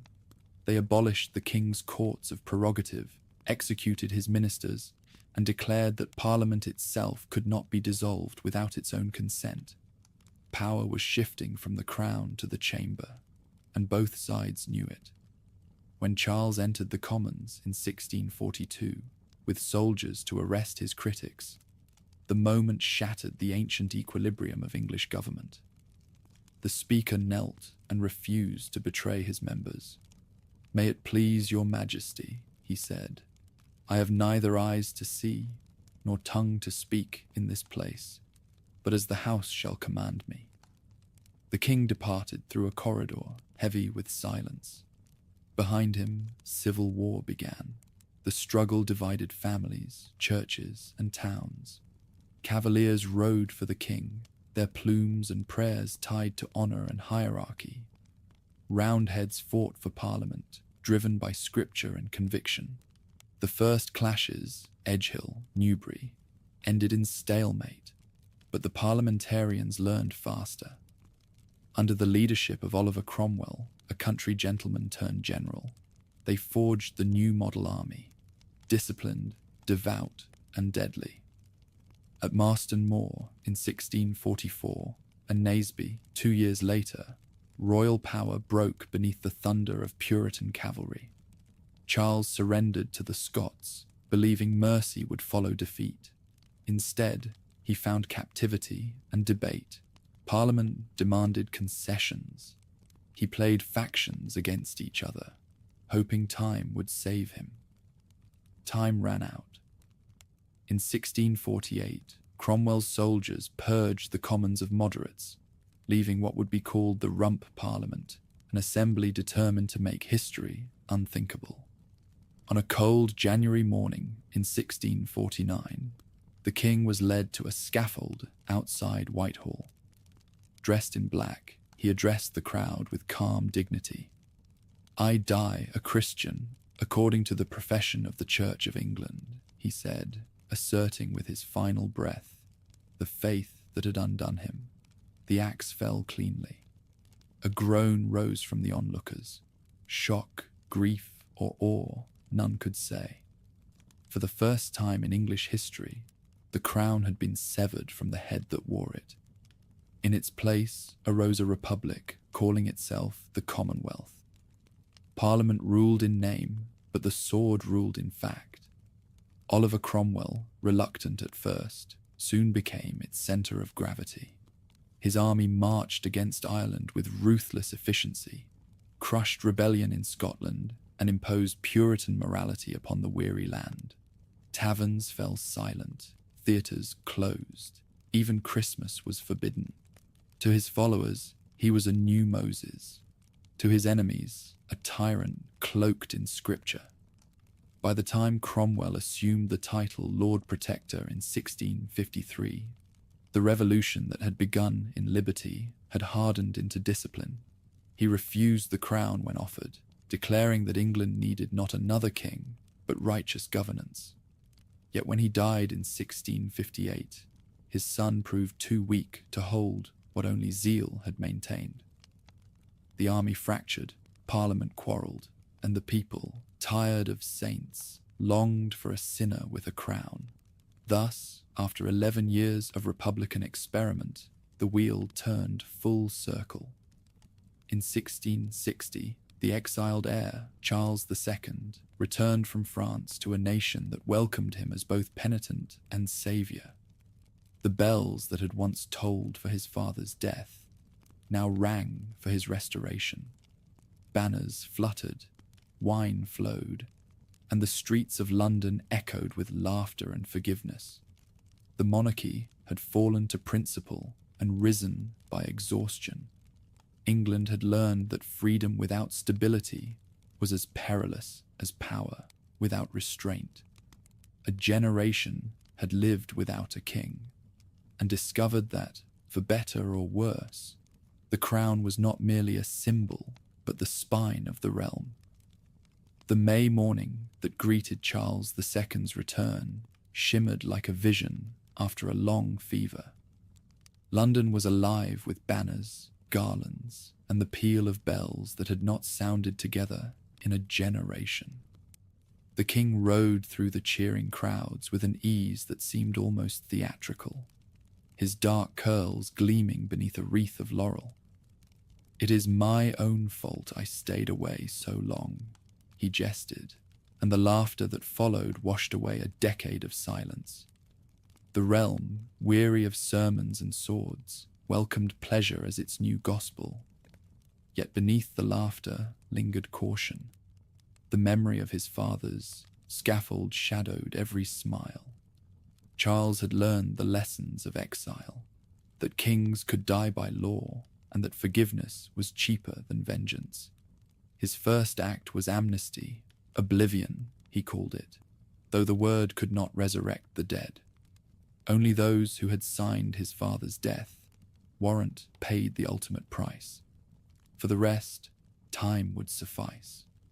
The restoration was not triumph so much as reconciliation by fatigue. Charles's court became the mirror opposite of Puritan austerity.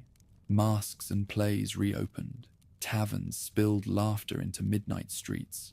The theatre found its voice again in wit as sharp as the swords of its audience. The king himself moved among his courtiers like a man who understood charm as a weapon.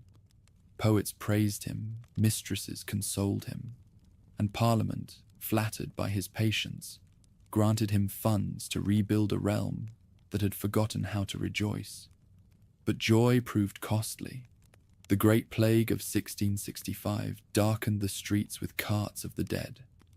A year later, the Great Fire devoured the city's heart, leaving smouldering ruins where medieval London had stood. From that ash rose Christopher Wren's new skyline, its domes and spires proclaiming rebirth rather than ruin. The monarchy, like the city, survived by adapting to what it could not control. Still, the Restoration's brilliance masked deeper tensions. Beneath the revels and rebuilt churches simmered the same old struggle. Crown against Parliament, freedom against fear. Charles ruled with elegance, but not with money. Parliament's purse had become the leash that kings could no longer cut. To secure funds, he bargained with policies, selling influence as his father had once claimed by right.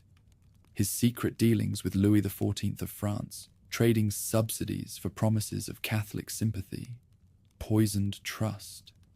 When his brother James, a declared Catholic, stood next in line to the throne, even celebration could not drown the murmur of anxiety. Charles died in 1685, receiving Catholic rites on his deathbed. His brother inherited the crown as James II, and with him came the old spectre of absolutism. At first, England endured him. The wounds of civil war were still too vivid. The people longed for peace more than principle, but James mistook patience for approval. He placed Catholics in high office, raised a standing army commanded by papist officers, and issued declarations of indulgence that seemed to grant liberty of conscience, but reeked of manipulation. Even loyal Anglicans began to whisper that divine right could not mean divine folly. In 1688, whispers became resolve.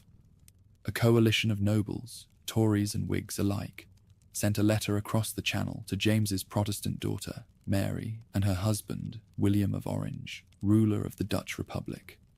They invited them to land in England for the preservation of religion and the laws. William accepted with quiet precision.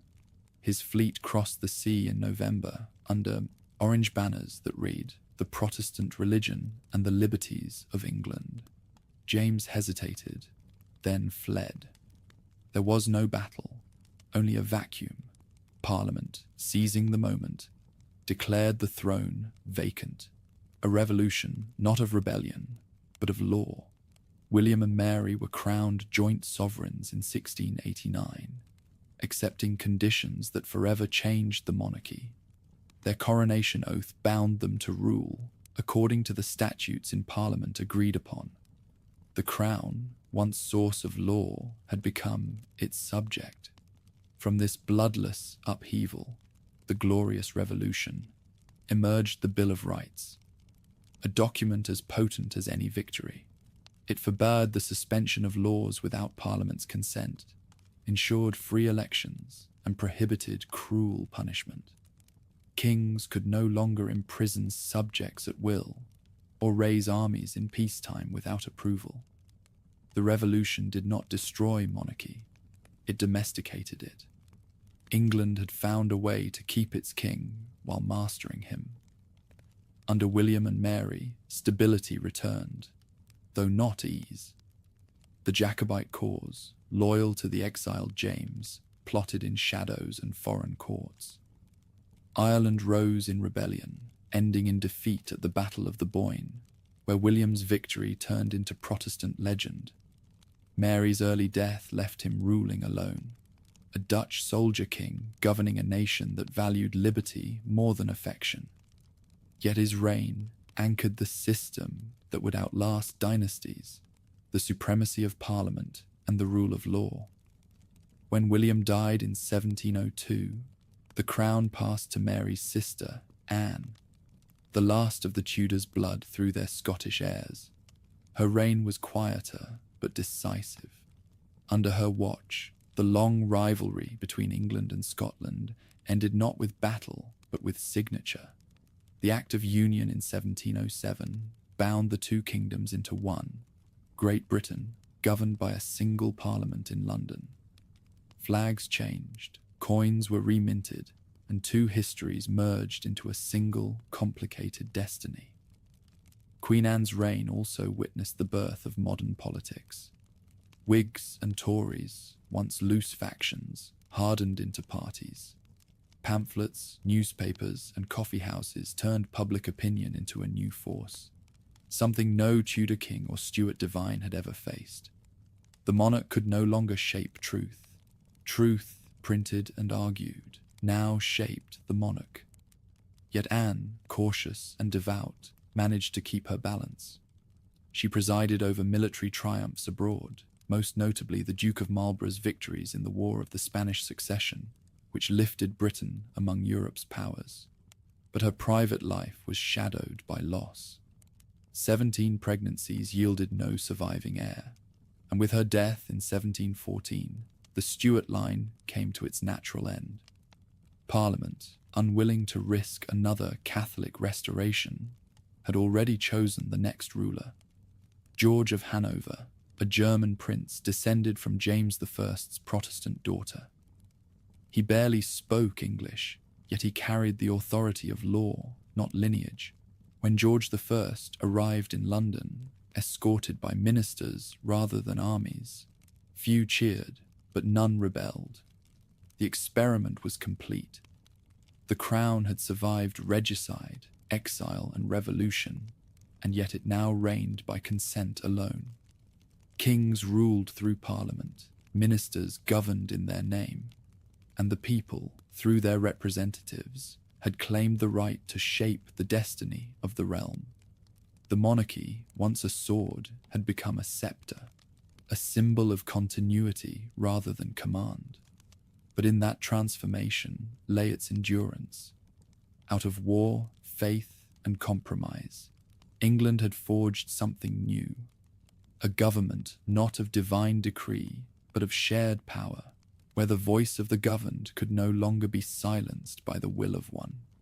As Anne's funeral procession wound through the streets toward Westminster, the bells tolled for more than a queen. They rang for the passing of an age. The long struggle between monarch and parliament had ended not with a victor's triumph, but with a nation's awakening. The crown would shine still, but it would shine within the limits of law, a diadem tempered by the hand of the people. The summer air over London was thick with the smell of rain and smoke when George of Hanover landed on English soil. He came not as a conqueror, but as a contract fulfilled, a foreign prince summoned by an act of parliament to preserve the Protestant succession. The crowd that greeted him was polite rather than passionate, curious rather than loyal.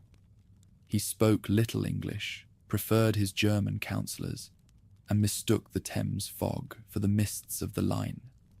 Yet his arrival in 1714 marked a quiet revolution, more lasting than any fought with cannon. The monarchy had become constitutional fact rather than divine miracle. George I reigned not by charisma, but by legality. Ministers governed in his stead, and among them rose Robert Walpole, a man of wit, caution, and calculation. From his modest house in Downing Street, soon to become the seat of government, Walpole managed the affairs of the realm with patient mastery. He soothed Parliament with patronage, balanced the treasury through trade, and kept the peace by avoiding war. "Let sleeping dogs lie," he advised, and in the silence of that maxim, Britain learned stability. The king, meanwhile, returned often to Hanover, leaving his ministers free to rule. The court that had once dictated law now followed it. Parliament, once an instrument of monarchy, had become the instrument of governance itself. The transformation was subtle, but complete. Britain had entered the age of cabinet government, where policy was shaped by persuasion rather than command. When George II inherited the throne in 1727, he inherited also the machinery that bound crown and parliament together. He was more English than his father, more fiery and far more willing to fight. Under his reign, Britain's armies clashed with France from the fields of Europe to the forests of America. At Dettingen, the king himself led troops into battle, the last British monarch to do so. The old valor still burned, but it was now harnessed to a growing empire rather than personal glory. Across the Atlantic, colonies stretched from New England to Georgia, each bound by trade, loyalty, and an increasing sense of self. Merchants in London grew rich on sugar, tea, and tobacco. Ships sailed from Bristol and Liverpool, carrying goods outward and slaves inward, linking Britain to a trade in human lives that would one day demand atonement.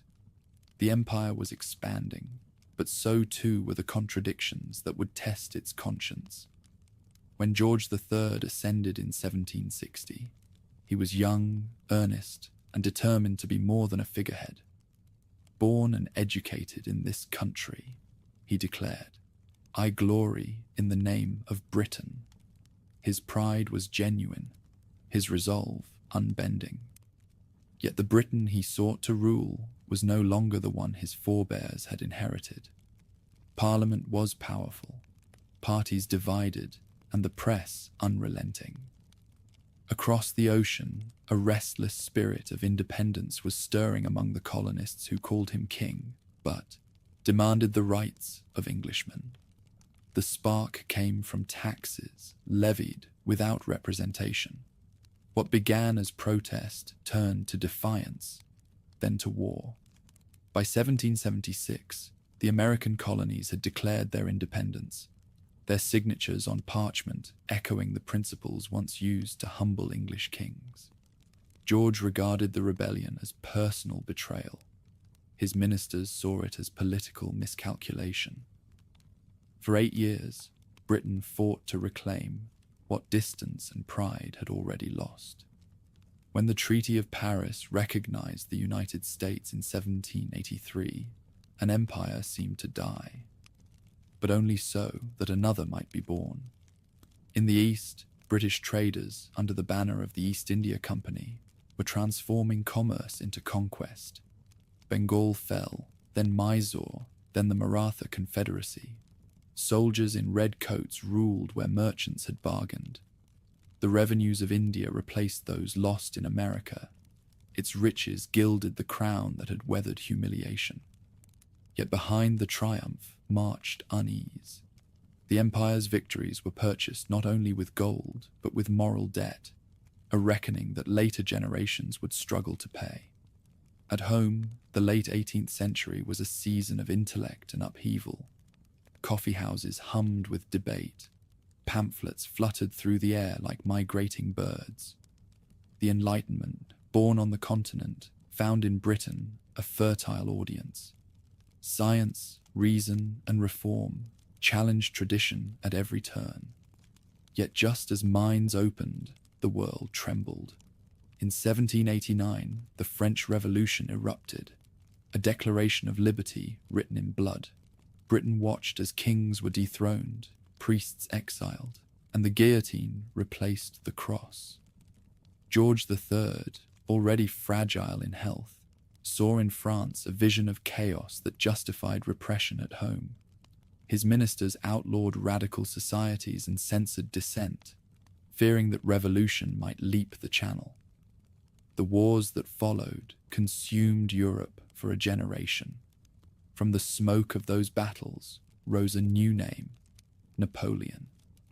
His armies marched across the continent, claiming to bring freedom but leaving conquest in their wake. Against this tide stood Britain, defiant and alone.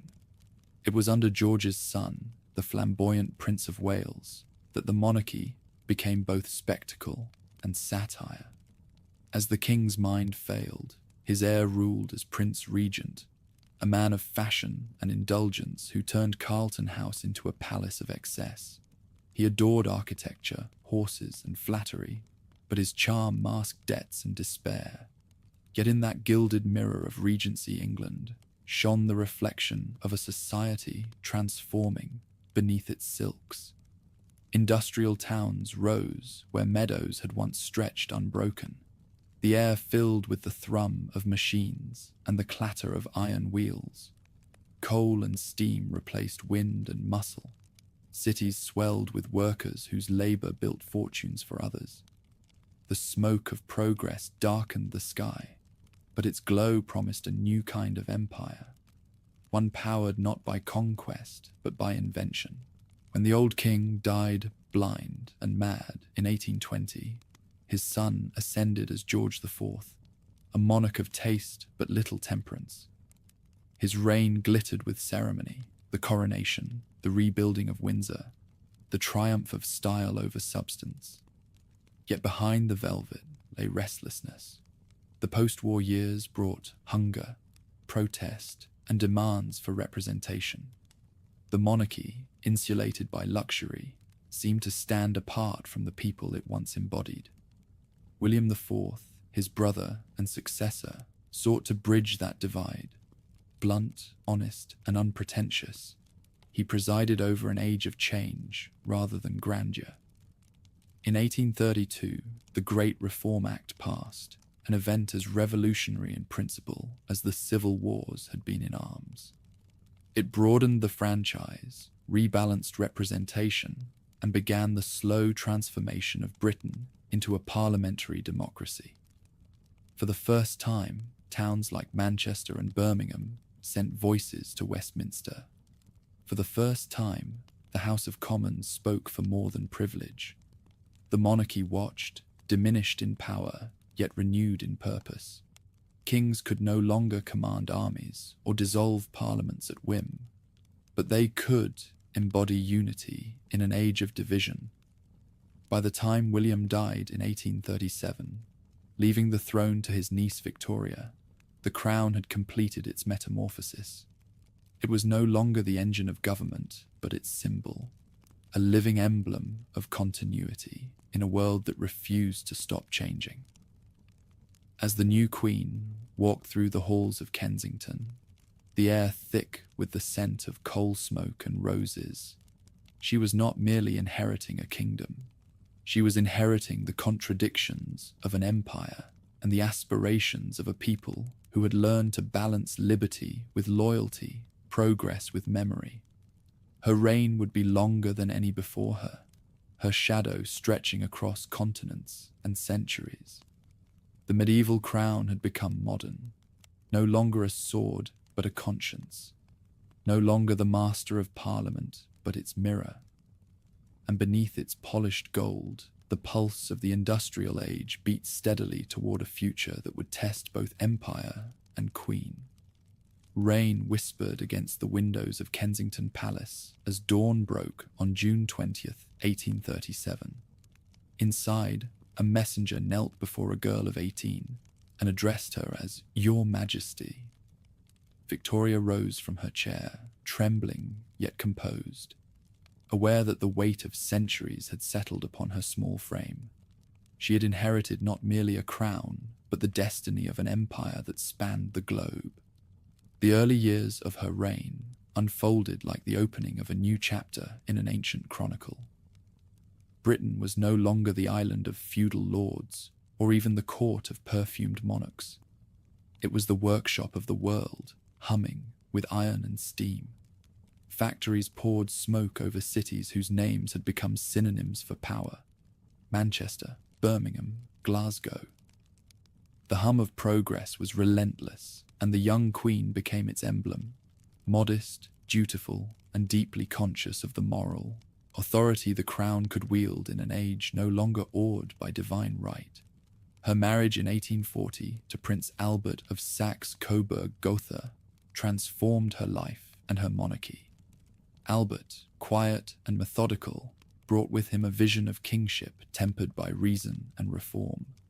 Together they sought to reshape the crown into something both domestic and exemplary, a family monarchy, moral rather than martial. Their household at Windsor and later at Osborne became the model of middle-class virtue, a domestic tableau that reassured a nation uneasy with wealth's new inequalities. Albert's influence extended beyond the hearth. He championed education, science, and industry, believing that progress was the truest mark of divine favor. His crowning achievement came in 1851 with the Great Exhibition, held in the Crystal Palace, a cathedral of glass and steel filled with the marvels of the age. The world walked its aisles: Indian textiles, African ivory, American machines. At its heart stood the Queen and her consort, gazing upon an empire that had become both museum and marketplace. Yet the glitter of industry could not conceal its shadows. The same machines that built fortunes also forged misery. In the slums of London and the mills of Lancashire, children worked 16-hour days, their faces pale from hunger and dust. Reformers, Dickens with his pen, Shaftesbury with his conscience, forced the nation to look upon its own creation. Parliament passed factory acts, public health laws, and poor relief measures, not from mercy alone, but from fear that neglect might breed revolt. Victoria's role in these years was subtle yet profound. She rarely interfered in politics, but her presence gave moral weight to reform. Prime ministers came and went: Peel, Palmerston, Disraeli, Gladstone, each carving policy from the shifting stone of empire, yet all deferred to her dignity. She learned to balance affection with authority, to listen, to counsel, and when necessary, to endure. Her relationship with these men charted the monarchy's adaptation to democracy. No longer ruler, but partner. No longer commander, but conscience. The Crimean War in the 1850s tested that partnership. For the first time, public opinion, magnified by newspapers and telegraph, became a force more powerful than armies. Reports of blundering generals and dying soldiers stirred outrage. The Queen visited hospitals, wrote letters to widows, and turned compassion into ceremony.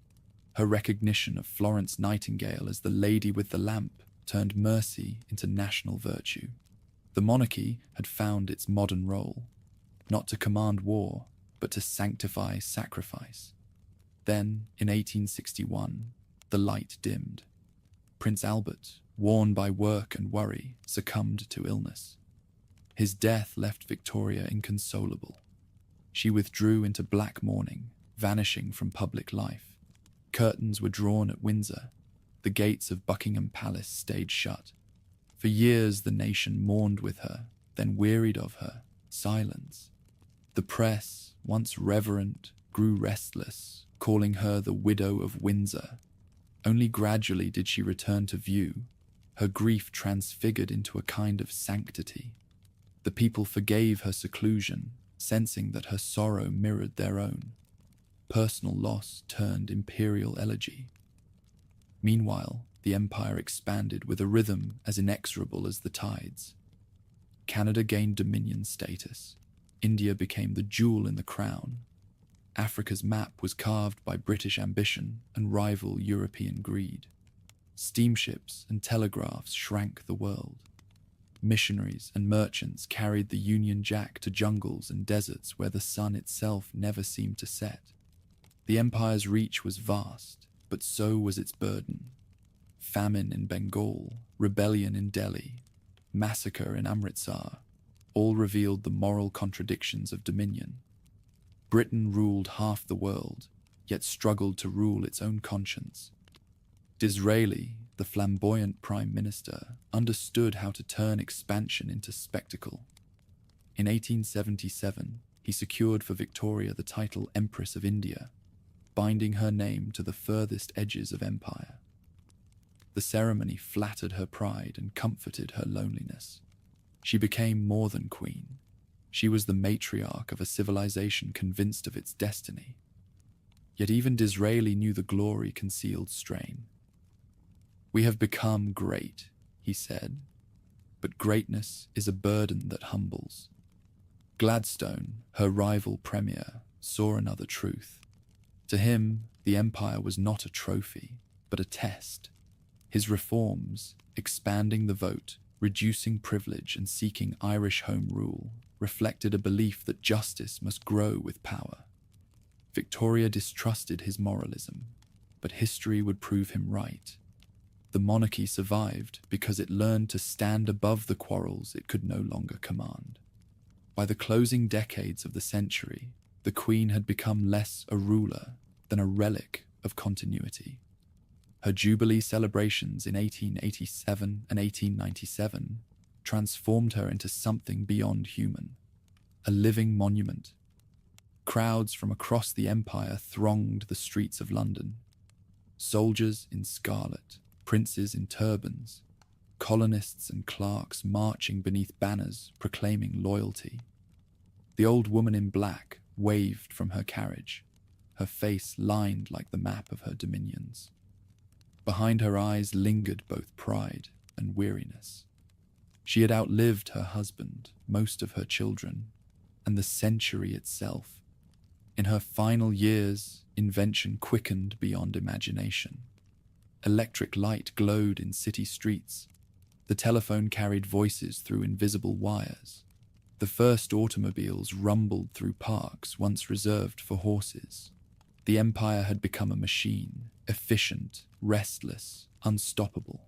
Yet Victoria's reign, for all its might, carried the paradox of all human achievement. The higher the ascent, the deeper the shadow beneath. On January 22nd, 1901, at Osborne House on the Isle of Wight, the Queen, who had reigned for 63 years, lay dying.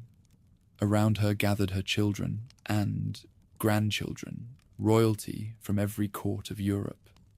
Outside, the flags of a global empire hung still. When the final breath left her, silence spread from the Solent to the farthest colonies. A woman who had never commanded an army had ruled a quarter of the earth. A widow who had once hidden her face had given her nation its image of virtue and power. Her death ended not only an age, but a world. The century to come would shatter the illusion of permanence she had embodied. Yet even in its twilight, her empire believed in its purpose. The monarchy she left behind no longer claimed divine right, but it held something older and perhaps greater: the faith of a people who had learned to see their history in the life of one enduring queen. As her coffin crossed the Channel to Windsor, warships from every nation dipped their flags in salute. The guns that once proclaimed conquest now thundered in mourning. The Victorian sun had set, but in its fading light glowed the memory of an empire at its height, and of a monarchy that had found immortality not in power, but in endurance. Morning light rose pale over London as muffled drums marked the passing of an age. Victoria's coffin rolled through streets lined with black crepe and bowed heads, the wheels of her gun carriage turning like the slow pulse of history itself. Behind her walked her son, Edward VII, a figure of broad shoulders and silver whiskers, whose long wait for the throne had turned youth's impatience into a kind of weary dignity. The century she had defined was gone. The world he inherited was already slipping beyond the reach of certainty. Edward's reign lasted barely a decade, but in those years, he redefined monarchy for an age no longer content with reverence alone. Where his mother had ruled through virtue, he ruled through charm. Palaces became salons, and diplomacy became conversation. Trained by exile within his own family, he had learned how to bridge worlds, between aristocracy and commoner, between Europe's crowned cousins and the restless empires that served them. His court glittered with wit and scandal. His name became a shorthand for modernity. Yet beneath the laughter of drawing rooms lay the tremor of approaching storms. The old alliances of empire were shifting, and the balance of Europe creaked like ice about to break. When he died in 1910, the throne passed to his son, George V, a man as deliberate as his father was dazzling. He wore discipline like a uniform, punctual, reserved, and loyal to duty above all. The empire stretched from Canada to India, from Africa to the Pacific, its red territories covering a quarter of the globe. Yet even as British power reached its height, the foundations beneath it began to tremble. In 1914, a shot fired in Sarajevo echoed across continents, and the age of empires turned to ash. War summoned George from ceremony to sacrifice. His soldiers marched under banners of crimson and brass bands that soon gave way to the thunder of artillery. For the first time, millions fought, not as subjects of kings, but as citizens of nations. Trenches scarred the soil of France. Gas and steel replaced gallantry. The king visited the front, his boots caked in the same mud as his men's, his silence heavier than speeches. Letters from soldiers home spoke of his calm presence amid ruin. He said little, one wrote, but he stood with us, and it was enough. The conflict changed more than battlefields. It altered the very meaning of monarchy. The slaughter of crowned cousins, the Russian Tsar executed, the German Kaiser exiled, made George's restraint appear almost sacred. In 1917, he changed his family's name from Saxe-Coburg and Gotha to Windsor, a gesture both symbolic and necessary in a war where German heritage had become a liability. The decision bound the crown to the soil of England more securely than any proclamation. The House of Windsor was born from smoke and survival. When peace came in 1918, it felt less like triumph than exhaustion. Britain had won the war, but lost its innocence. An entire generation lay buried from Ypres to Gallipoli. Women who had worked in factories and hospitals now demanded voices equal to their labor. Suffrage followed, not as gift, but as acknowledgement. The empire still stood, but the cracks widened. India restless, Ireland aflame, colonies murmuring the language of self-determination that the war had promised but not delivered. George's response was steadiness. He travelled through factories and shipyards, speaking with workers who no longer feared to speak back. He embraced broadcast technology, allowing his voice to carry into living rooms once far beyond royal reach. At Christmas, the king's message over radio became a new ritual, the monarchy's presence woven into the hum of ordinary life. Tradition had found its modern tongue. The peace, fragile as glass, shattered again in 1939.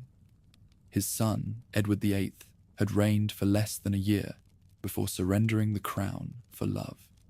His abdication stunned the nation. An echo of Shakespearean tragedy played out in modern headlines. The woman he loved, Wallis Simpson, twice divorced and American, could never be queen without undoing the very moral image the monarchy had rebuilt. When he signed the instrument of abdication, renouncing all claims for myself and my descendants, the crown passed to his younger brother, who had never sought it. George VI came to the throne stammering, anxious, and afraid of public life. Yet in that very vulnerability, he found his strength. With the help of his wife Elizabeth, he transformed reluctance into courage.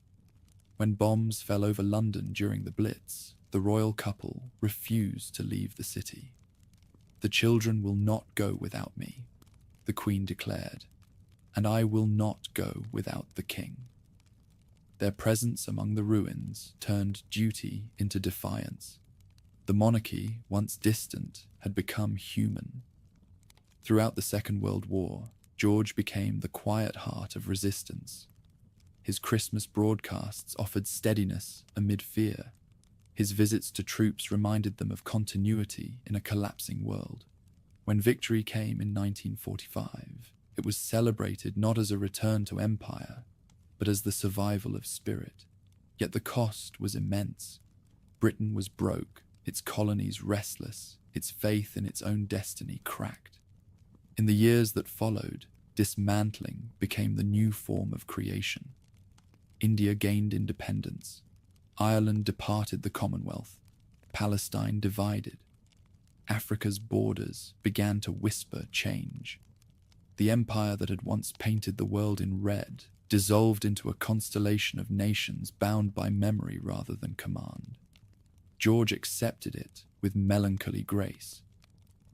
"We have lost an empire," one minister said, "and have not yet found a role." But the crown endured precisely because it no longer tried to rule. By the time illness overtook him in 1952, the king had restored something his ancestors had squandered: trust. His death brought genuine mourning, not out of habit, but affection. The royal line, once gilded with distance, had learned the language of humility. As his coffin journeyed through the fog-bound streets, London fell silent, except for the echo of footsteps on wet stone. Far away, a young woman on a hillside in Kenya received the message that would change her life. Her father was dead, and she was queen. Elizabeth II, crowned amid the fading embers of empire, would inherit not dominion, but endurance, the ancient task of keeping a symbol alive in an age that no longer believed in symbols. Morning broke quiet over London, pale light glinting on the gilded carriage that bore the promise of renewal. In Westminster Abbey, a young woman waited beneath the vaulted ribs of history, Elizabeth Alexandra Mary Windsor was 25, a figure of calm amid the surge of cameras, trumpets, and electric anticipation. Around her, the air shimmered with the scent of lilies and candle wax. Outside, millions gathered before television screens, witnessing for the first time the anointing of a monarch through the lens of technology. The crown had entered the modern world. Her reign began in the afterglow of victory and the shadow of loss. The empire that had once girdled the world was dissolving into independence. Britain itself was exhausted, rationed, rebuilding. Yet Elizabeth's composure gave shape to endurance. She did not seek to command, but to steady, a sovereign whose greatest act was consistency. Prime ministers would come and go, wars would flare and fade, but the same voice would sound each Christmas from radio and television.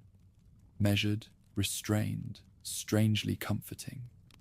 From the 1950s onward, she guided the monarchy through a century that no longer needed monarchs.